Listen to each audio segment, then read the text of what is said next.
Մենք ապրում ենք բորբոքված և անջատված աշխարհում։ Մեր կոշիկները, մեր տները և մեր ապրելակերպը մեկուսացրել են մեզ մեր ամենամեծ բժշկից՝ հողից։ Բայց ինչ կլինի, եթե ասենք, որ ցավից, սթրեսից և այլ հիվանդություններից ազատվելու ամենաարագ տարբերակը միշտ եղել է մեր ոտքերի տակ։ Դա գիտական փաստ է, որը կոչվում է կապ հողի հետ։ Երբ մենք բոբիկ ենք, մեր մարմինը սկսում է բնական լիցքավորում ստանալ։ Մեր երկիրը նման է էներգիայի մի անվերջ պահեստի։ Մեր մարմինը ժամանակակից կյանքի պատճառով կուտակում է վնասակար լարում, որը գիտնականներն անվանում են ազատ ռադիկալներ։ Այս գերլարումը հանգեցնում է բջիջների մաշվածությանը և քրոնիկ բորբոքման։ Երբ մենք դիպչում ենք հողին, այն մեր մեջ է մղում բնական մաքուր մասնիկներ։ Այս մասնիկները աշխատում են որպես հակաթույն, որոնք չեզոքացնում են մեր ներսի վնասակար լարումը, հավասարեցնելով մեր բջիջների աշխատանքը։ Այս անմիջական լիցքավորումը հանգեցնում է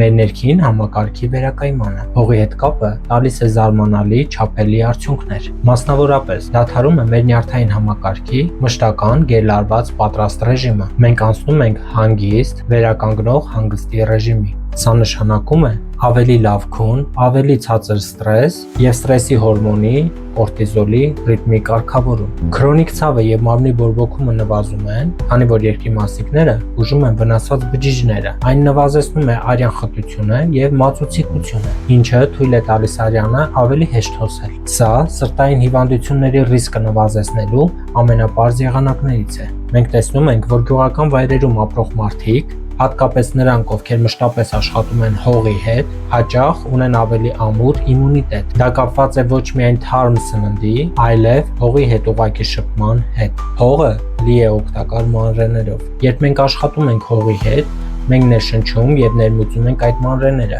որոնք մարզում են մեր իմունային համակարգը։ Երեխաները, ովքեր մեծանում են ֆերմերային միջավայրում, ունեն ավելի առողջ ներքին մանրէային համակարգ, ինչը նվազեցնում է քրոնիկ հիվանդությունների ռիսկը։ Թեև ժամանակակից գյուղական բնակչությունը կարող է բախվել այլ առողջապահական խնդիրների, հողի հետ ակտիվ աշխատողների մոտ իմունային համակարգի այս առավելությունը անհերքելի է։ Մեր նախնիները գիտեին այս կապի մասին։ Մարդու և երկրի միջև կապը ցիկլիկ է։ Այն գիտություն է, որը հաստատում է հին իմաստությունը։ Մարդը ծնվեց հողից, իսկ մահացածներին ճանապարհում են ասելով. «Հողեիր, հող դարձիր»։ Այս խոսքերը հիշեցնում են մեր ծագման և վերադարձի մասին, ցույց տալով, որ մեր էությունը հանքավայրորեն կապված է երկրի հետ։ Մի քանի րոպե բոբիկ քայլելը ծառահատված հողի, ավազի կամ խոտի վրա ամենահզոր, անվճար և հասանելի բուժիչ միջոցն է։ Լայքիր տեսանյութը, բաժանորդագրվիր Արգամ բլոգի էջերին, դե իսկ ձեզ հետ Արգամ Ռոբերտին էր։